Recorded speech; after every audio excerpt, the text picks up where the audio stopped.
தேவனுடைய பரிசுத்த நாமத்திற்கு மகிமை உண்டாவதாக.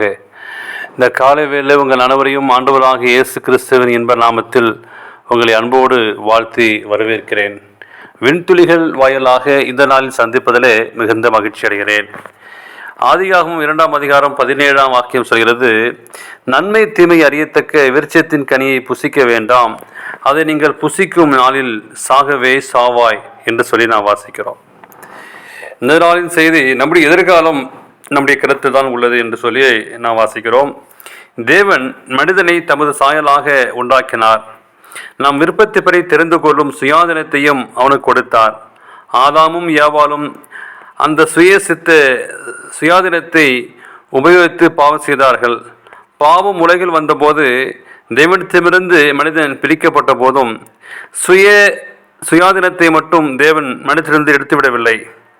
நாம் ரட்சிப்படைவோமா அல்லது அழிவில் பங்கு பெற்று போவோமா என்பதை நாமே தெரிந்து கொள்ளும் சுதந்திரத்தை தேவன் நமக்கு கொடுத்திருக்கிறார்.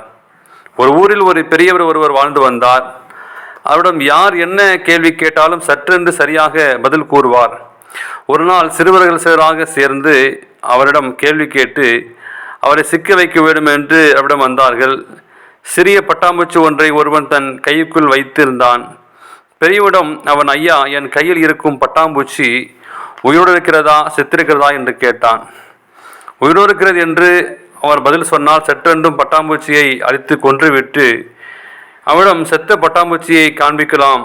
செத்திருக்கிறது என்று அவன் பதில் சொன்னால் கையை விரித்து பட்டாம்பூச்சியை பறக்க விட்டு விடலாம் என்பதே அவர்கள் திட்டம். எப்படியும் பெரியவர் மாட்டிக்கொள்ளார் என்று சிறுவர்கள் எதிர்பார்த்தனர். ஆனால் பெரியவர் அந்த சிறுவிடம், தம்பி, அந்த பட்டாம்பூச்சி செத்திருக்கிறதா அது உயிரோடு இருக்கிறதா என்பது உன் கையில் தான் இருக்கிறது என்று பதில் கூறினார். நாம் ஜீவனையும் மரணத்தையும் ஆசீர்வாதத்தையும் சாபத்தையும் உனக்கு முன் வைத்தேன். ஆகையாலும் நீ உன் சந்ததியும் பிழைக்கும்படிக்கு நீ ஜீவனை தெரிந்து கொள் என்று தேவன் நம்மை அழைக்கிறார். உபாகமம் 30:19 வாசிக்கிறோம். நம்முடைய நித்திய ஜீவனின் வாசலை நாம் இரட்சகர் திறந்து தந்திருக்கிறார். அதன் வழியாக நடப்போமா இல்லையா என்பது நம்முடைய கருத்தில் இருக்கிறது. நண்பரே, சிந்தித்து செயல்படுங்கள். இதோ வாசற்படியிலிருந்து தட்டுகிறேன். ஒருவன் என் சத்தத்தை கேட்டு கதவை திறந்தால் அவிடத்தில் நான் பிரவேசித்து அவனோடு போஜனம் பண்ணுவேன், அவனும் என்னோடு கூட போஜனம் பண்ணுவான் என்கிறார் இயேசு கிறிஸ்து. எனவே நம்முடைய எதிர்காலத்தை ஆண்டவர் நம்முடைய கருத்திலே கொடுத்துள்ளார். நாம் எப்படி தீர்மானம் செய்வோம் என்பதை அறிந்து புரிந்து ஆண்டவருக்கு சாட்சியுள்ள ஒரு வாழ்க்கையாக வாழ்ந்து செயல்படுவோம். தேவனுடைய ஆசீர்வாதத்தை நாம் பெற்றுக்கொள்வோம்.